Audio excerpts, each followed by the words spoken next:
Jenna Engel loves the oboe. She has built her business on providing high-quality, handmade reeds, education, and a sympathetic ear to oboists across the country. When you order from Jenna Engel Reeds, you get prompt communication, reeds or cane handcrafted to your specifications, and cheerful, friendly customer service. All orders are mailed within 1 week, sometimes much faster. Single orders or monthly reed subscriptions are welcome, and she'll work with you to find the combination of response, resistance, stability, and flexibility that is right for you. Jenna doesn't just do reeds either. Look at jennaengel.com for a selection of reed cases, swabs, and tools, or for reed-making videos, classes, and boot camps. Podcast listeners can use the code DISH for 10% off their first order. That's DISH, all caps, at jennaengel.com. Hey, oboists! Have you ever found it difficult to sort out when and how to find a new oboe or English horn? Oboe Chicago streamlines the process, providing personal and professional consultation and a large selection of lovely instruments. The process feels comfortable and thorough. Selection includes F. Fleuret of Paris, Howarth of London, Covey oboes, and Fox products. For a current listing of Oboe Chicago's selection, please visit www.oboechicago.com. For a credit of $100 toward shipping, mention Double Reed Dish when you call or email Shauna. Hi, I'm Galit Kaunitz. And I'm Jackie Wilson, and you're listening to Double Reed Dish, a podcast for oboists, bassoonists, and the people who love them.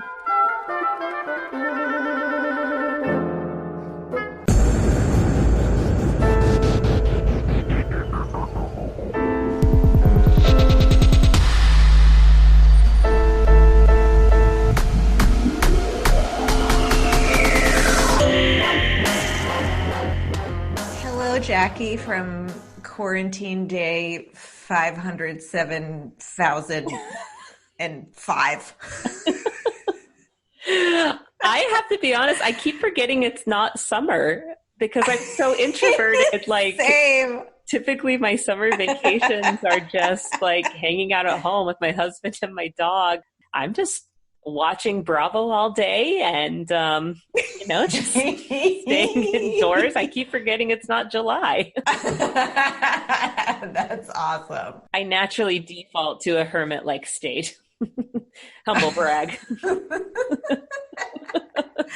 Our puppy is fully vaccinated today, so we are now qualified to go to all the dog parks that are closed. So that is something.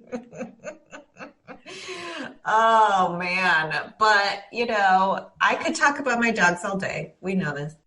Listen, there was one day, it was like 11 a.m. and I looked at Chris and I go, do you want to guess how many pictures Galit has sent me of her dogs today? Oh my God. What was his guess? He guessed 3, but the answer, 5. Anyway, I really could talk about these dogs more. Should I upload some dog pics to our Double Reed Dish? They're still waiting for the judgmental rabbi, so you have to start with him. Oh my God, I keep forgetting. Okay, I'll do one dog pic and the judgmental rabbi. Okay. One dog pic of each dog. Oh my gosh. It's going to be Double Dog Dish soon. Starring Ruby and Luna. All right. What are we dishing about today?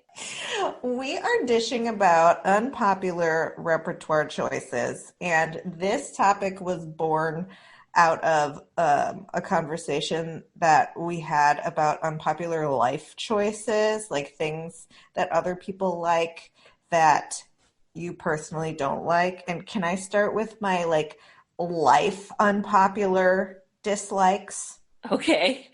I just want to clear this with everyone so that when we meet in real life, nobody's like, here, take a cashew. Cashews, number 1. I hate cashews. I love cashews for the record, but I'll eat your share.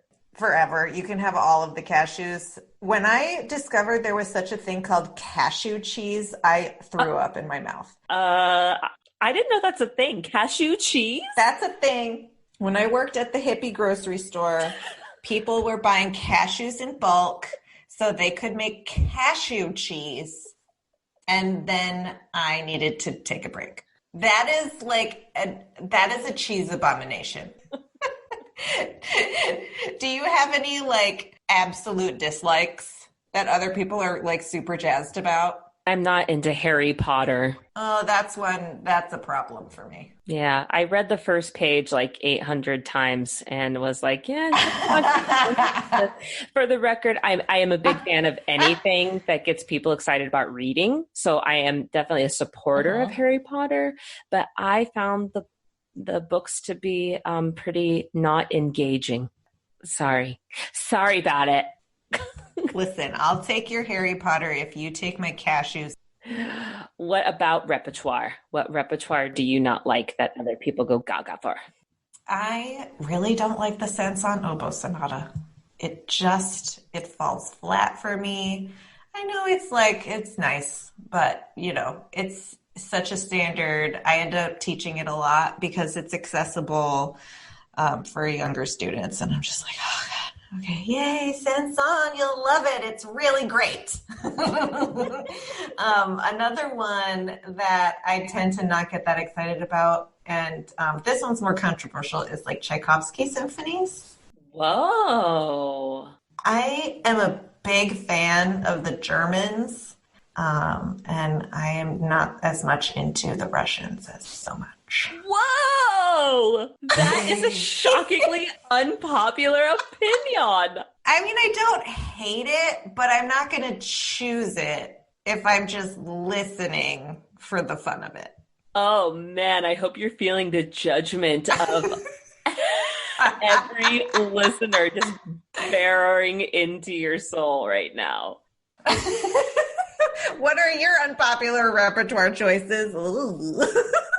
Well, I'm going to choose an entire genre, and I'm about to sound like a snob, and I'm okay with that. I hate, with perhaps one exception, all music for band. I hate wind bands. I hate wind symphony. I hate wind ensemble, whatever name you call it. I don't like it. I don't like Sousa. I don't like Granger. I don't like Eric Whitacre. I don't like it. I do like David Maslanka. I was going to ask about that. We can play Maslanka chamber music instead, but like, I don't want to play in band. Yeah, like I'm not going to yuck someone else's yums. For sure. But when you said that, my jaw dropped to my chest. I've even been told that the way I say it has some disdain, that I go, band. It has a lot of consonants in it. That's not entirely your fault. You know what? There's a positive in this, in that it lets your students feel free to develop their own likes and dislikes and think critically about the music that they perform. Well, and likewise, our listeners, and you guys had no shortage of opinions to share. And we noticed very strong, very strong opinions. For example, Brahms in general. I was so surprised because I thought that oboes are like obsessed with Brahms, because doesn't he give you guys such great obsessed with Brahms? So many people wrote Brahms. I was like shocked. We have Stephanie Hyde with the clapping emoji. Brahms is so overrated. I tend to agree with Philippe, who responded to someone's post of Brahms with, "How dare you? I can't even." Christina specifies Brahms chamber music. Sorry, clarinet players, but it's just too long and I get bored.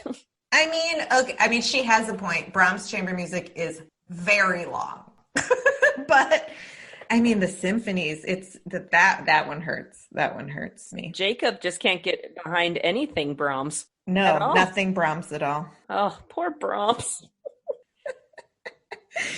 Any Mozart double reed concerto? Both. Actually, it would appear both are very disdained among our listeners. Salma says Mozart Bassoon Concerto just doesn't stand out to me. And Mm-hmm.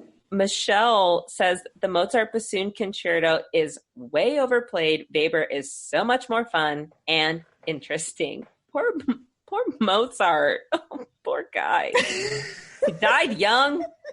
He's got all these bassoon players just mad at him. And it would appear that oboes acknowledge that Mozart is great, but think the quartet deserves more love and attention than the concerto. Mm-hmm. For example, Becca says, Mozart Oboe Concerto, I just don't like it because we're asked to play it for everything all the time. Why not ask for the quartet sometimes or something completely different? I editorialized that a little bit, Becca. I also saw several oboes expressing frustration at the Dutilleux Sonata. And I think that piece is cool, but I do get that playing it might be a whole nother ball of wax. Well, I have a confession to make. I've never performed it. Reed has a controversial opinion. Oboists are probably going to get out their knives and come at this bassoonist, but those Britten Six metamorphoses after Ovid. I mean, I'll be honest, Pan is a really good starter piece for younger players. And I'm always like, yeah, do you want to like dive into some more movements? And they're usually like, maybe we can look at something else. Michelle broke my heart a little bit by saying Mahler. Performing him is fine, though exhausting, but listening to Mahler, I fall asleep. It broke my heart a little bit, but that's all right. It takes many types to make the world go round. We're all beautiful in God's eyes. Yeah, no shortage of cranky double reed players willing to share their opinion on stuff they just don't like.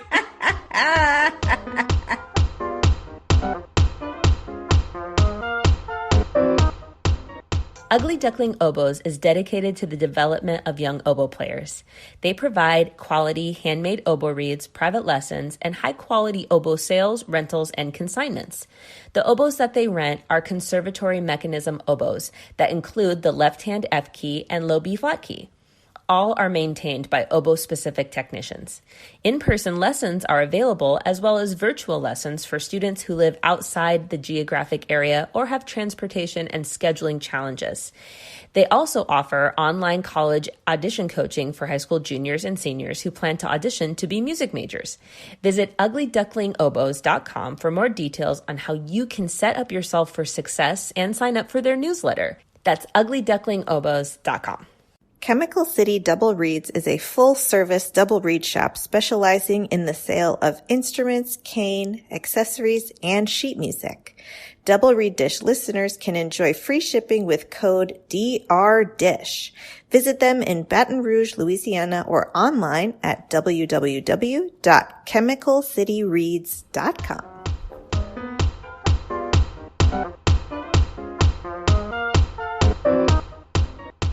We are beyond excited to talk to Philippe Tondre, international oboist. Welcome to the podcast, Philippe. Hello, good afternoon. I mean, good morning. It's the afternoon. So, For us, it's the morning, yes. Exactly. So good morning. Would you start by talking to us about how you started playing the oboe? Well, it was a big failure, actually. I started with the flute. I think I was fascinated by the sound of the flute, and somehow, I was fascinated by many things. I started with this instrument for about 6 months, and I was 5 years old, and somehow it didn't really work out well. I was struggling getting the sound after the embouchure, and I was not having fun, and as a kid, you need to have fun. It needs to, it has to be like a game. And, I had the feeling I had to choose something else. So, in the middle of the year, which was about maybe, because a year in Europe starts from September to June. So I went to the secretary around January or February, and I asked to change instrument, if it was possible to change instrument. And unfortunately, there was only one space left, and it was in the oboe class, so I had to take the oboe. Here you go. So that's how I started with the oboe. And so I went to the guy. He was a very nice professor who was very charming, a very funny guy, and just gave me a reed, and I had to blow into the reed, and I could do it. So that's it. Stuck to the oboe. Could you walk us through your education and when you decided to pursue being an oboist professionally? Well, let's start where I just stopped. So I started the oboe at that time, so I was 5.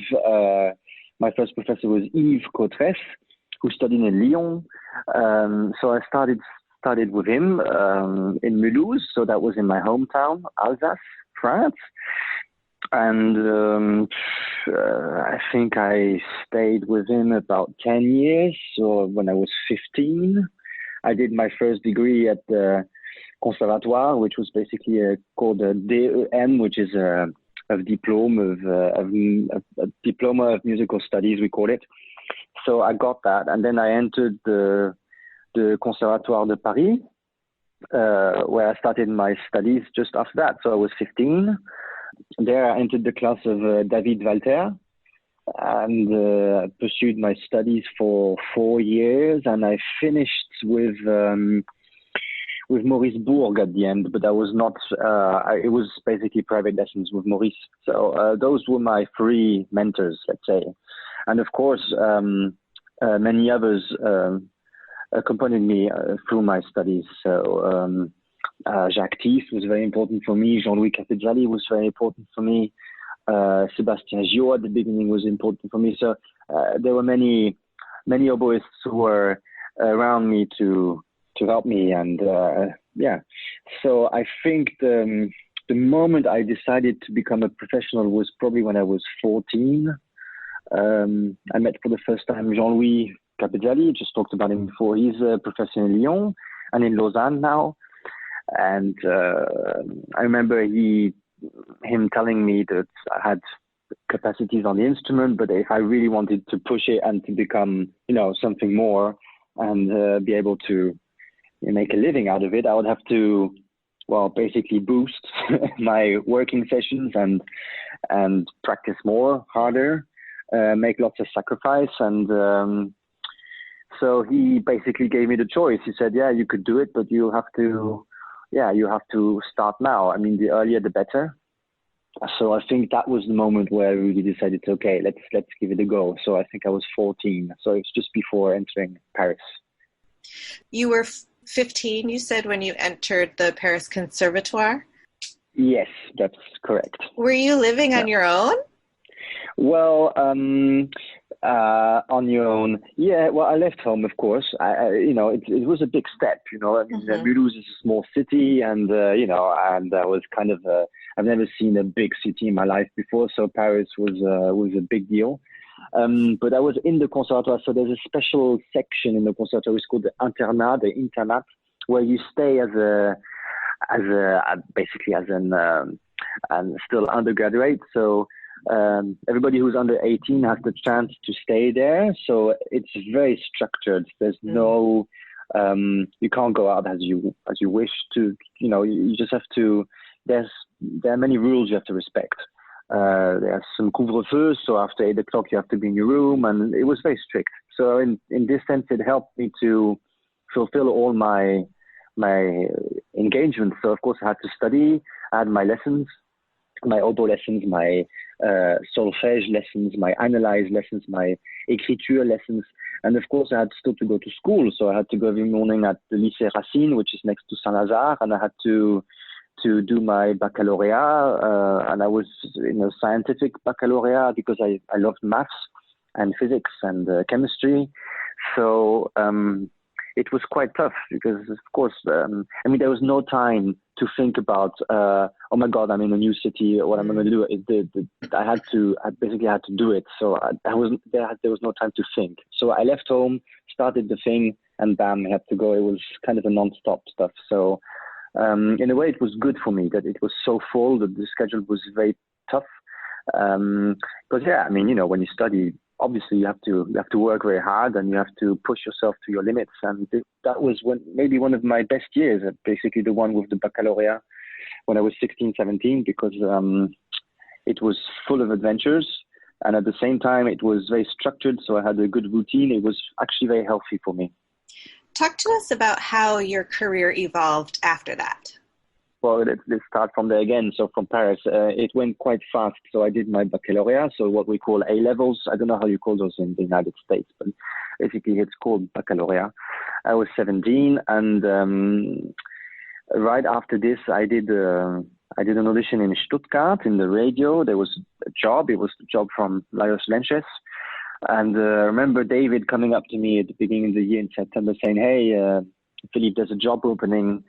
It's kind of a good job, and you should start doing auditions. You've never done auditions, so maybe it's a good start to send your application and see how it goes. And I just got out of school, and I didn't have the time to study. And I was talking to my mom about it. I was saying, I don't want to get a job. I don't want to apply for a job. I want to study. I want to have fun. I want to go to the maximum of my possibilities and use the time to learn, experience, make mistakes, but also, go through basically normal student life. And still, I did the audition because, my mom said, yeah, no, you should go. You applied now, and David said it was a good thing. So I applied for that job, and I think because I had no stress at all, I paid very well, and I got that job. Wow. So basically the study time was kind of half over. So I had to move back. I didn't move back. I kept my apartment in Paris. So I moved out of the internat and I got another apartment. And I stayed in that apartment half of the time of the year, and I continued my studies. And the other half of the year was basically, fulfilled with the schedule of the orchestra. So I started my trial in Stuttgart, and I think I was 17, 18. And so they are starting being a professional, basically. But studies were still going on, so I had still 2 more years of studies at the same time. So, yeah, I took a lot the plane, the train, the TGV, how we call it in France. So that's where it started. And since then, I basically stayed in Stuttgart. I tried other things, but mostly I stayed in Stuttgart. So I live in Stuttgart, and I tried to develop my career from there. So, which was a good thing, because when you are very young and you're pushed into there, it's like being in a jungle. You have no idea what's happening to you, and you have to be very aware, first of all, and you have to be very patient, because also as an oboist, it's an instrument that requires lots of patience and stability, and some days go well, some days don't go well, but you still have to continue, and you have to trust yourself. So I'm very grateful that I could start very young with that job. You won a job as a 17-year-old. And what was that? Yeah. What was that learning curve like? Well, first of all, getting the result that I got the job was a big shock for me. I remember I came back, my father was waiting in the car. I got out of it, and I said, I knocked at the door, and he said, okay, can we go back home? And I said, Dad, we have to stay because I just won the job, so we have to do something. And we were all very shocked. I came back home, and Mom could not believe it. Like, oh my God, what are we going to do? You are in Paris. So I said, well, yeah, here you go. That's it. You wanted me to go and do this audition, won it. So now, we have to deal with it. And I must say it was. I'm very grateful because my colleagues here are sweethearts. They're really, really nice people, and they always encourage me, even in difficult moments. And they were always very supportive. So it was, of course, the trial year was very stressful because it was a new country for me, also Germany. Although my grandmother's German, but I've never lived there, so it was new kind of a new language, not new language, but different language, and the rehearsals are in a different language, so you need to focus. It costs energy. It's tough, of course, tough. But I had a great time, and I think I learned most of my skills in orchestra there, because the younger you are, the faster they go to the brain, and the faster you can deal with them. So actually, it was great. I really had a great time. You won the principal oboe job there? Yeah, exactly. Yeah, principal oboe. Yeah. So what did you learn about being a principal oboist? Well, you learn many things. First of all, you learn to stay at your place. So you learn teamwork. That's the first thing I would say. In France, we are pushed very much to play solo pieces, concertos, which is also a good thing. Of course, I'm not criticizing at all the method of teaching, and not at all. But it's true that orchestra playing is not really the main subject you're learning in the conservatoire. We don't do so many orchestra excerpts. We don't do. It's a different approach, and of course, in an orchestra job, you require many qualities. Of course, you have to be solistic in some moments, but you have to be. First of all, you are part of a team, and you are a leader of this team. And I think I learned very well how to balance it. So to blend very well with the others, to have this kind of this chameleon capacity of mixing sounds together to make one entity, and to make to create an identity basically to your orchestra, and stick out of this when you need to. So when you need to fulfill your principal oboe duty as a soloist, also in a way, you have to show how to stick out. So I also learned a lot about projection, volume, sound-wise, how you create lots of sound. I mean, in a way, how you project lots of sound, and how you can create colors. And also you learn a lot to listen to other groups of instruments. So it was fantastic to listen to the strings, learn lots of scores. And it's fantastic if you put many ingredients together, and it makes a fantastic recipe. This is the same in an orchestra. So you have to be everybody has to be connected. And I think those qualities were the most important for me at that time. Yep. I'm being a total call hog right now. I just have so many questions for you, and Jackie's being very sweet to let me ask. No, go for it. I'm sitting here thinking about what I was doing as a 17-year-old, and it was not winning principal jobs in fabulous European orchestras.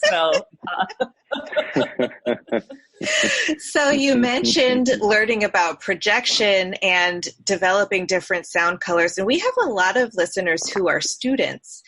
Could you talk to us more about that, about, get into the details about projection and finding different sound colors?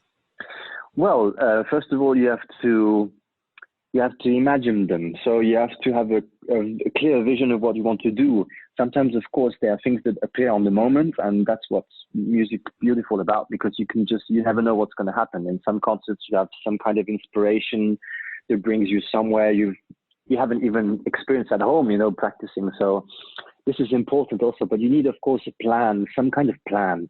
When you go in concerts or in rehearsals, of course, you need to know, first of all, you need to know the text, I would say. This is what I always learned also from Maurice after my conservatoire time, is to really respect the text and be trustful to what the composer wanted, because in fact it's the music of the composer. So this is the first thing you do, and then you have to put, of course, your ingredients into it.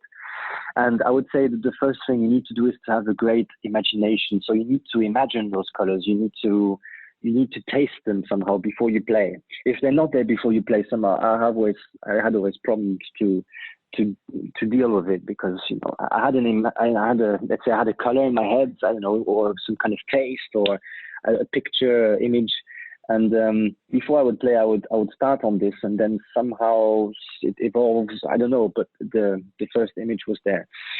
Then, of course, more technically, on the oboe, you can play with many kinds of stuff. You can play on air speed, air focus, air opening, air whatever. Everything has to do with the air, because we're a wind instrument, so the air is number one. From there are many. I don't want to say schools, because it's wrong. Every oboe player has his own school. Every oboist has his own school, I would say, because we all play so differently, which is why the oboe is a fantastic instrument. but we all have different morphologies. So my body is different than from, I don't know, Eugene Isotov's body, or from John Farello's body, or from Leleu's body. So my reaction to the instrument is different. So with my capacity of playing with my air, I will be able to do some different kinds of stuff. Let's say other people will be able to do other kinds of stuff. So projection, maybe it has to do with resonance. I like to sing a lot, for example, in the morning, taking a shower, blah, blah. I like to sing, and the oboe is a very human voice instrument in a way. I find it's very approached to, haute contre, some kind of, this kind of high men voices. And I'm not saying I'm trying to imitate this, but it inspires me a lot. This very warm color, but with lots of obotones, and also, of course, this masculine lower harmonics. So maybe I try to approach this, and the projection has a lot to do maybe with also how you focus in the instrument.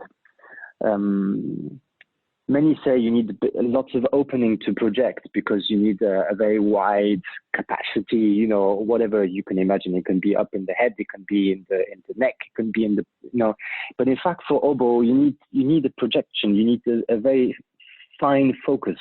Mm-hmm. So to think too wide is maybe also problematic. I would say you need to concentrate the air, because the opening of the oboe is very small. Of course, we have this reed, and the reed is super small, and so the amount of air that the reed allows to go through is very small. So you need to maximize the capacity of the reed with this kind of projection. So the more you focus, the more you concentrate on this tiny opening, I think the more projection you would get. You are the winner of all of the competitions. You've been including Gillet Fox and ARD, International Music Competition, and I would love to hear some about your experience in competing as a soloist and in being successful, and what you learned through these experiences. Oh my God. Well, yeah, okay. This is going to be a long one. Yeah, we're here for it. Okay. Well, for those who know me, I love challenges.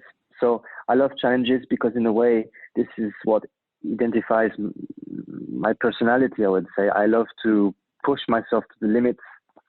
I've always loved to experience new things. I've always loved to see how far I can go.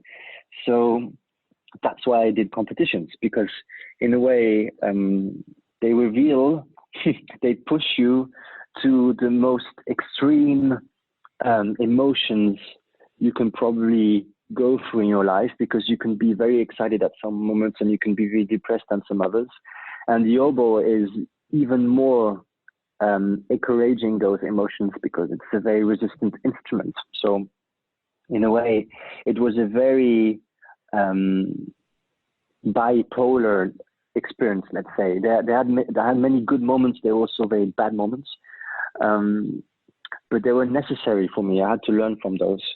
Of course, people are going to say, yeah, Philippe, you're very successful. You won all of those competitions, blah, blah, blah. But in fact, the most important thing is what I've learned from them. The prizes are very beautiful. They look very nice on a piece of paper, but they're not really what it means. A competition is, the most important thing is the whole process. I would say that the lower part of the iceberg is the preparation. This is what basically makes you as a musician after, or what you want to learn from a competition is the preparation. It's not necessarily the competition itself, because you can be in a bad day. You can prepare like crazy. You can be super ready. You can be the best oboist on the planet, let's say. And you can go to a competition and, have a very bad day, I don't know, a cough or something.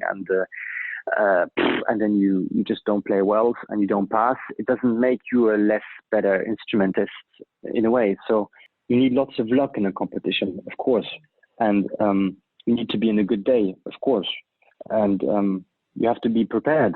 That's maybe the most important thing, the preparation. If you're very well prepared and you're prepared, even if you have stress, you can still go quite confident on stage because you're prepared. So I think where I succeeded a lot is this preparation. I must say I was super prepared. I mean, I never left anything, just up from the stars. It was just, it was very consequent working. I was also working out as also, training for, physically. So I was jogging a lot, cycling a lot, swimming a lot. So that physically, first of all, I would be very strong to go through those 2 weeks of competitions. Then, of course, I tried to solidify my technique. So I did lots of scales and practice every day. I made myself a plan so I could have a routine.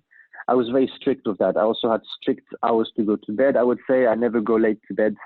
No alcohol, of course. I mean, I was very dedicated. I was sacrificing a lot, but in the end, for me, it worked very well.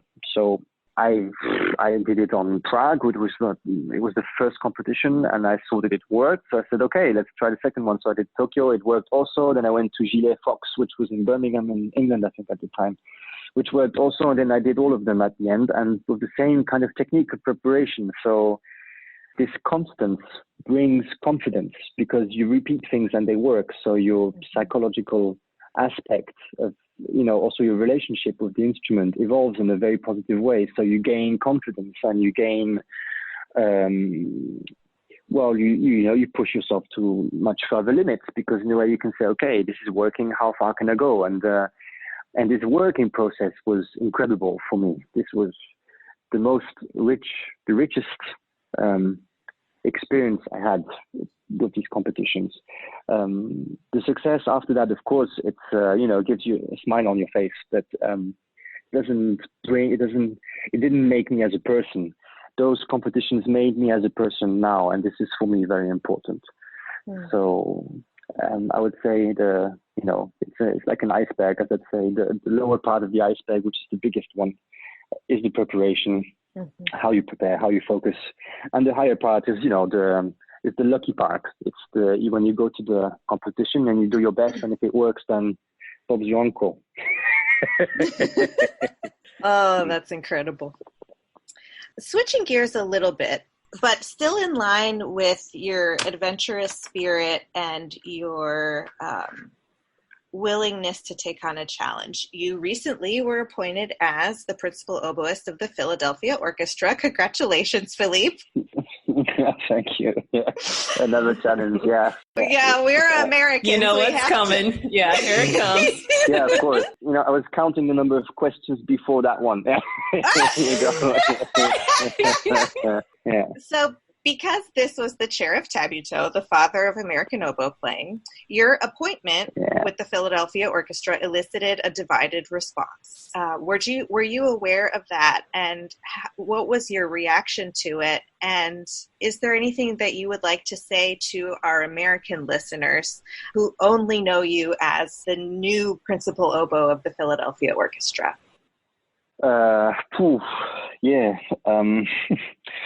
So, yes, of course, I know what people have been writing in the last few weeks and months. I know there are many questions, there are some excitements, but there are also some fears. I'm very aware about this, and I am also very aware about what this chair means. I know who was there, and I know it's. I must say I know it very well because Tabuteau was French. He's studying in Paris, and we know him very well in France. We have a big knowledge about what's happened also in Philadelphia, in Paris, for instance, and so we know we know a lot about Marcel Tabuteau, of course. So I am totally aware of what kind of chair it is. And first of all, I would say that of course, I'm delighted to be appointed at this position, and I will try my very best to try and be at the level of that chair. I mean, I'm absolutely. I know I have to push my limits. I have to go to. I have to give my very best to show to everybody that I deserve this and that it's okay. I mean, winning the audition process is one thing, but the biggest part of the job is to come up from September on. So, and I'm totally aware about this, and I'm totally ready for it. So I totally accept the criticisms.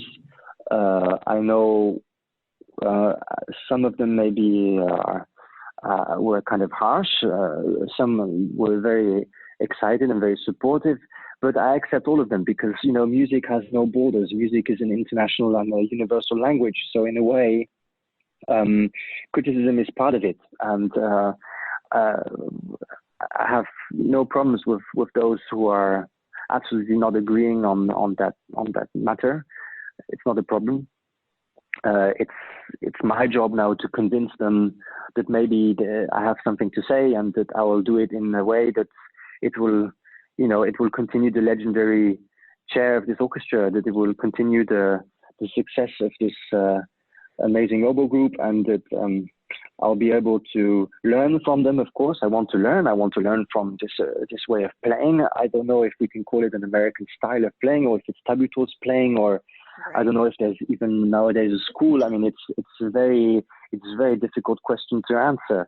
I want to say that I'm interested about the music. I really want to do great music, and if it's going to be that kind of reed, or if it's going to be that kind of oboe, don't worry. I'm going to play many stuff and many different things, and I think people won't notice so much difference. I mean, they will notice differences maybe in the way, in taste, and maybe in musical, but in terms of aesthetic and what the orchestra needs to function and the whole section, I'm very aware what I can do, and I've played already with them, of course, and I'm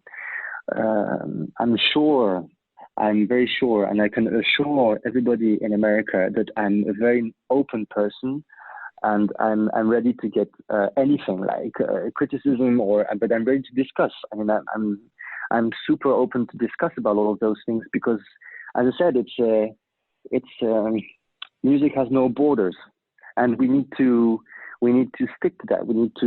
I think we can all learn from each other because we have the most fascinating instrument ever. Everybody sounds so different, and in a way, I've been listening to many recordings of Mr. Ferrillo lately, Mr. Isotov, Dick Woodhams, of course. I love Lipschi. And also from Mac, and also Delancey, many things of Delancey, and I've also read now the book of Tabuto. I'm prepared. I could just say that I'm prepared, and that I'm very happy to meet them all and to discuss about it also if there are some issues, because that's why we're there for. We're there to talk about music and how we can bring this at the highest point possible in Philadelphia and for the Philadelphia Orchestra. So I think we just need to remember that music has no borders, and in this way,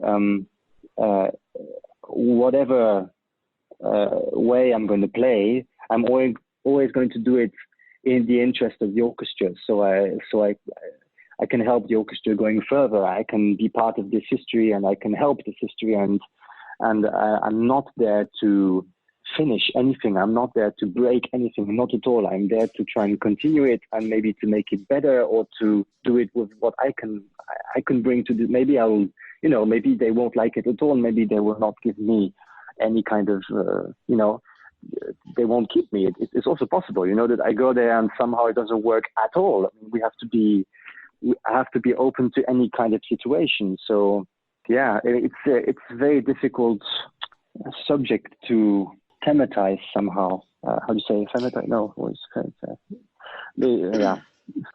Maybe I said already too much. No, it was lovely, and it's such a generous answer and a beautiful approach, and really indicative of a growth mindset, I think. And I also think that, when we're sitting behind a computer, we forget that there's another human being on the other side of the computer. So I hope that, as you begin your first season with Philadelphia, we can be as generous. And when nobody ever has to agree, that's part of being a musician and being an artist. But I hope that we can be kind and generous Oh, absolutely. I mean, there's no, um, I think there's no right way of playing. There are many right ways of playing. And maybe, I mean, with kind of the experience I have, I can assure everybody that my capacity of adapting is big. I've played in many orchestras around the world and it always really well functioned. So in this sense, maybe I can achieve it. I hope I can achieve it. I'll give my best. But yeah, I hope so I'll too. try. I'll try. I don't know. I mean, maybe this position will change everything. I mean, who knows? This is why also it's so exciting, and this is why maybe I would like to invite everybody in America to just wait and see. It's like, just give me the chance, wait and see. If I can't prove it on stage, then I give you full power to criticize and to say, oh, look at this chunk of notes and blah, blah, what is this thing? And, it's not a problem, but just give me the chance and let's meet on stage in Philly and then we'll talk about it later. I think this is the message I want to give them, because I would like also them to meet me maybe as a person, not only as a pure oboist who studied in Europe. Maybe we have so much in common, and I think we can share so much. And I'm so happy to meet all of these new people. It's going to be so great, so exciting. And if they don't like it, then that's it. It's okay. I can deal with it. No problem. Sorry, just wanted to say that. No, that's great. Yeah. Well, and I think another question that many American oboists had was if you plan to take students in the United States, and perhaps your approach to pedagogy, will it be as universal, or have you given any thought to that? Oh, yes. I mean, I just told you before, I read many books. One of them was the one of Tabuteau. And I must say, there are many similar equality things between the way we learn things in Paris and the way he was teaching in Curtis, of course. So I'm totally aware of those kind of things, I must say. Of course, I don't know everything. I think nobody knows everything, but I can learn also. I can learn from you guys there in America, and I'm very open to this. Maybe you have stuff to bring to me. I should do things better in my playing that I still don't do now. Maybe you can learn stuff from me. So what I'm trying to do right now is to get the maximum knowledge I can about what I don't know yet, what's happening there. And also in the reed making, for example, you would be quite surprised, but I'm already doing many tests, many experiments, and scraping is not European, I can tell you. So, I mean, European. I'm very interested about this. I think I'm very open to continue this way of. I'm not going to teach in a very universal way. I don't think so. I'm going to teach in the way I think is best to make a student better. If it's going to be this kind of training, or if it's going to be this kind of training, I don't think it's such an issue. It's the student can play the way he wants. I'm going to try, and if it would happen one day that I would have to help someone in America who wants to take a lesson or something, I would not ask him to change anything, or that person can play whatever they want. But I think the most important part is the music. And I think Tabuteau in his book is talking about the music, the way and the process. It's his process. I can't say that there's one way. There are so many ways, but they all join themselves. And it's my job to convince that the way of playing, first of all, suits, that it's okay, and that you're happy with that. And I can bring brilliant music and great magical moments in the concert hall. That's my first job. And then if one day we would have to talk about some teaching stuff, then it's my job to to learn and to get as much knowledge as possible, so I can join, and I can understand. First of all, I can understand what's the process, how it is, and I've already started. So at home here, I've been doing experiences, and I've been reading a lot. So I'm getting ready. Yeah, getting ready, prepared. Yeah. Well, we know that you are very good at being prepared. Yeah, well, that was here. I don't know if it's going to be the same on the other side of the Atlantic, but well, give it a try. It'll be a new adventure, that's for sure. For sure. Would you tell us a favorite memory that you have of a performance or being on the stage? And if you happen to think of it, maybe also an embarrassing memory? Yes. Well, the very good moments on stage, basically every day is great. I love to play every day, and even to rehearse at home, I love it. I love to play my instrument. So, of course, it's very difficult to find one moment in particular, but maybe the most beautiful moment I've seen was Seiji Ozawa's birthday in Japan. Wow. He got 80, and when was that? It was maybe 4 or 5 years ago. I can't remember.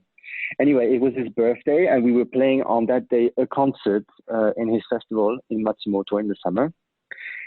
And everybody was crying. It was incredible. He was just of course he's getting older and he was sick, and it's tough for him. But the moment he was on the podium and he was conducting, for me, there was nothing more beautiful than that. It was just incredible. He was at the peak of his artistry, of his humanity. It was incredible. And that concert, everybody was just in tears. It was just incredible. So maybe this concert was the biggest memory for me. The second one maybe was with Yannick Nézizega, was with the Chamber Orchestra of Europe. We made a recording of La Clemenza di Tito. That was about 3 years ago in Baden-Baden. And there was just one area with Joyce DiDonato, and this was just it was incredible. The music making and the orchestra flexibility and the sounds and the magic. It was. I stopped playing. I hope they didn't take that for the recording, because I stopped playing. It was just so beautiful. Yeah. Did you have to take a cry break? Yeah, exactly. A cry break. That's it. That's how you call it in the United States. Okay, it was a cry break. No, that's just what I'm calling it. This was incredible. So that was another magical moment, I must say. Yes, I'm a big fan of DiDonato. She's unbelievable. Personality, it's an incredible personality. Yannick also was just fabulous on that. He's always fabulous, but that moment he was extra fabulous. So yeah, it was amazing. Maybe the most embarrassing moment, let me think, there were some. Okay, well, it was one lesson in Paris in the Conservatoire, and I must say I was not prepared, because I had too much homework to do, I think, and I could not prepare myself very well, and I had to play Mozart concerto for David, my professor at the time, and it was a very, very bad lesson. It was terrible. I played I'm not going to say the word, but it was bad. It's very, very bad, and he didn't insult me. Even he gave a much wiser answer. He said, "Go home." Something like this. I don't have time to lose with some stuff like this. I think I didn't have the chance to play the whole thing through. It was a disaster. And it was really bad. That was a very embarrassing moment. And I think also I had a solo concert once. It was Martino Oboe Concerto somewhere, maybe in Stuttgart with my orchestra. And I was playing by heart, and I had a memory drop. There was nothing happened for two lines, and I had no idea why. So I was in the third movement there was that's why, because there's a new version of the concerto that came up a few years ago for the Prague competition. I think it was 2008. It was a new version from Guy Porin and Maurice. They re-edited the edition of that concerto, because there was some mistakes and many things were missing. And in the last movement, there's a little variation that is not written in the first edition before. That was added. And I tried to learn that by memory, I remember. And I think I completely screwed the thing up. The first group of notes I screwed up. And you know, it's like it's a cyclic thing. So the moment you start it and you don't get it right, it's impossible to get back in, because it's like it's an arpeggio going up and then it's going down and going up and going down and going down. And it was super logical. And I started it completely the wrong way. So I made it up. So 2 lines. And I remember I was looking at the conductor. Like, who was it? Who was the conductor? I can't remember. And he was just staring and he was like, well, you know, just like pat his back, and he was, you know, yeah. Oh my God, that was a nightmare. It was like, and the worst thing was this, I was super embarrassed. And then I went back to the colleagues and after the concert said, guys, I'm so sorry. And they said, what? Something happened? Sir? Really? No? But, yeah, I mean, come on. I literally screwed up 2 lines. Nothing was there. I said, oh, no, didn't hear anything. Oh, it was fine for me. It was good. There's no problem. No. They're like, well, I wasn't really paying attention, so. It's incredible. I mean, I know Martinou is very, very dense and it's compactly written, and you know, of course, but then that passage it was quite thin. I mean, it was, you know, you could really hear the oboe, and oh my God, that was terrible. Yeah, bad memory, bad. I have kind of a 2-part question. We like to ask our guests about how they deal with performance anxiety or nervousness. And I'd love to hear your thoughts on that. But we've been doing this podcast for 3 years, and I have noticed that our European guests seem to have, I don't know about no nerves, but a different relationship. And I know that your lessons happen in a group setting. And I wonder if you feel like the group approach to lessons and instruction helped or changed your relationship with performance anxiety as a soloist and in orchestral playing? A very good question. So I must say, in Paris, we didn't have necessary group lessons. We had our individual lessons.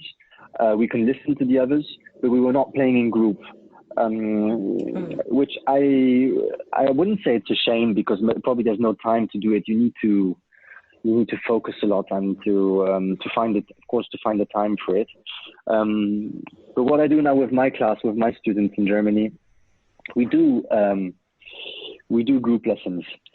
For instance, we do a bit of chamber music, of course, sometimes time when we have time, but we do every morning intonation exercises. So I basically transcripted the Bach chorales for 4 oboes, and we check intonation, for example, in the morning. So we do that for about half an hour. We go through 2 or 3 chorales, and everybody has to basically play a different line. So we do a turnover, basically.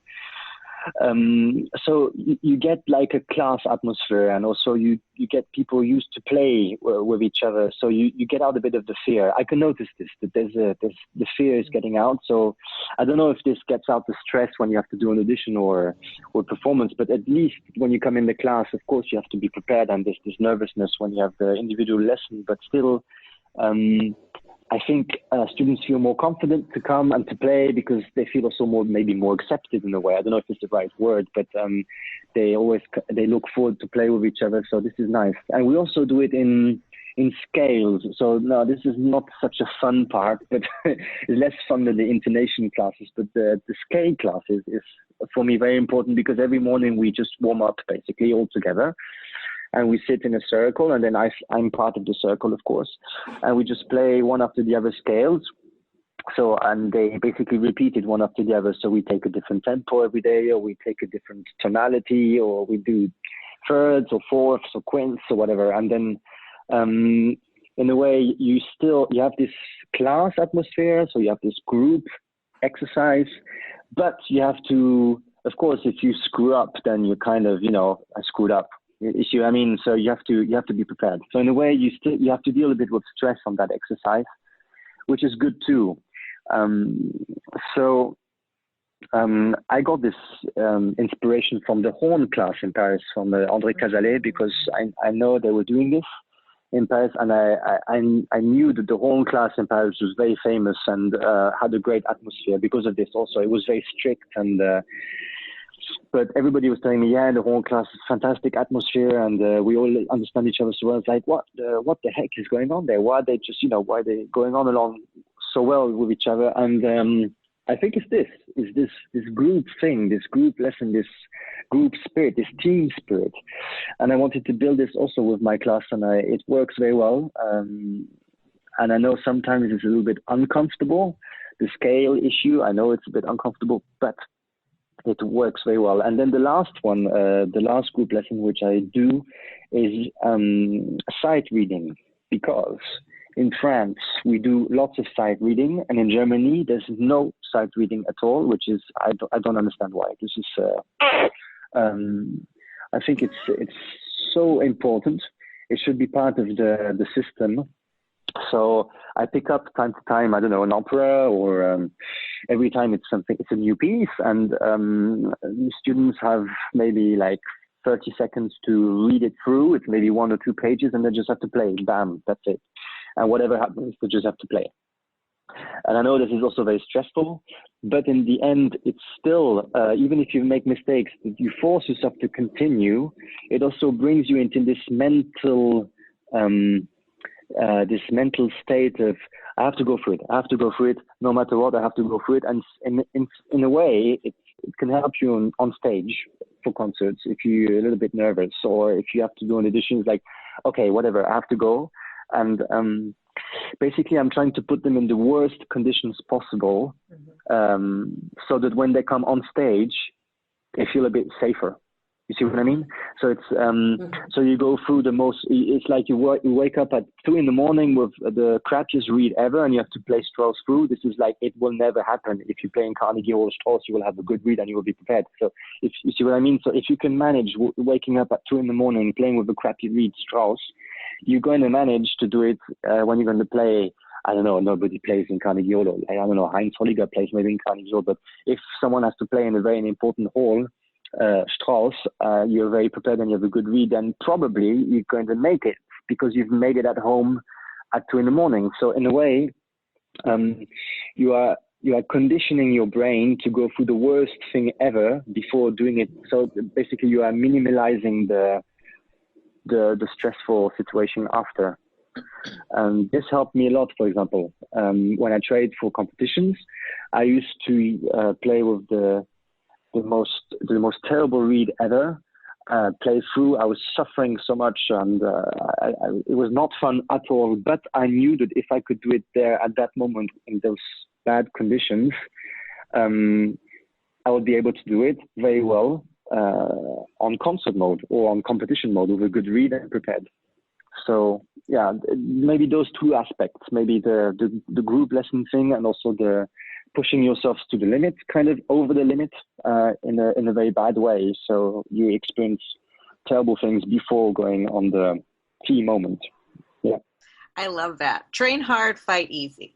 Exactly. That's it. Exactly. Philippe, we could talk to you for 3 more hours, but you don't have time for that. So I would like to ask you one last question. What advice? We're all at home here at the moment.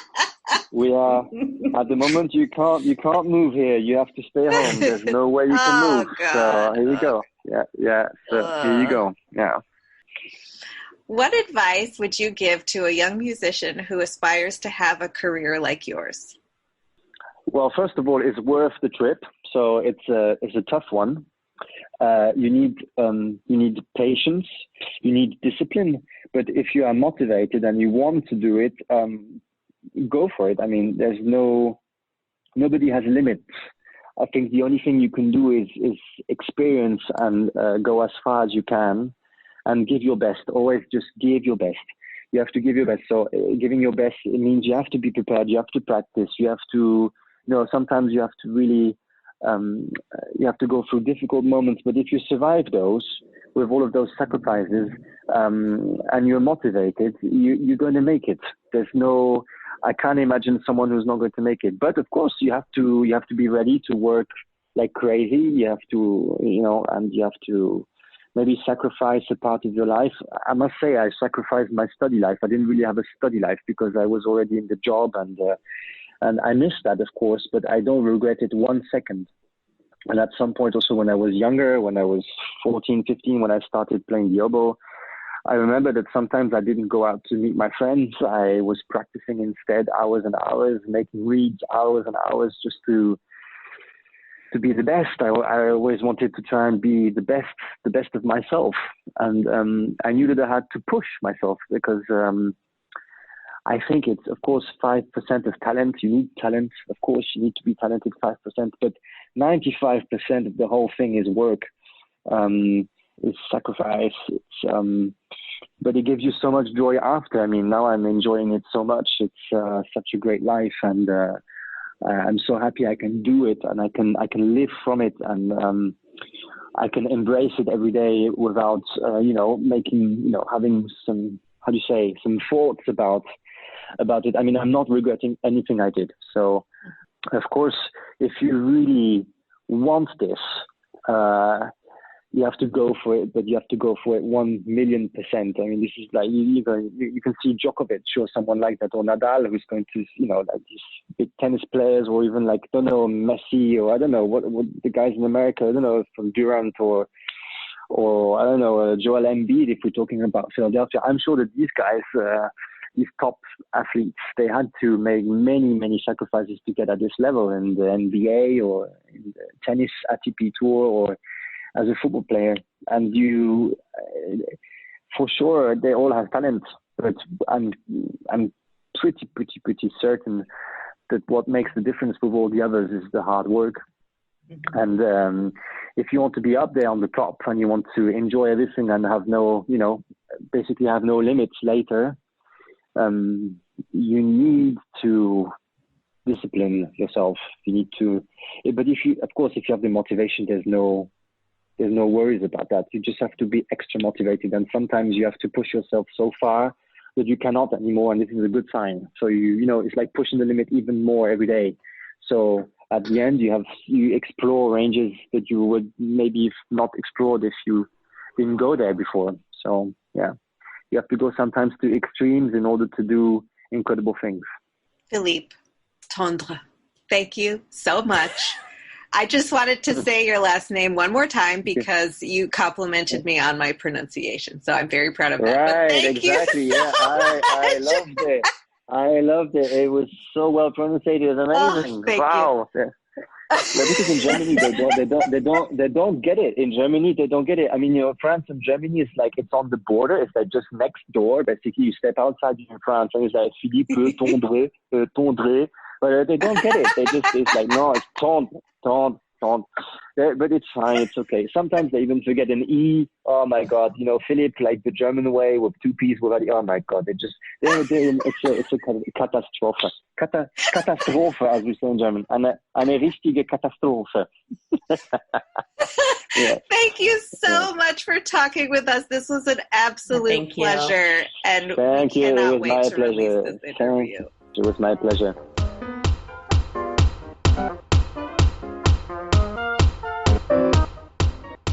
We hope you enjoyed that interview. As always, you can find us on social media and listen to us anywhere you get your podcasts, all streaming platforms, and YouTube. Don't forget to subscribe and leave us a comment. We always love hearing from you. Galit, who do we got coming up on the next episode? Next episode, we are talking with the great Peter Kolke, Associate Professor of Bassoon at Vanderbilt University. Jackie, time to end this nerd parade. Go make reads.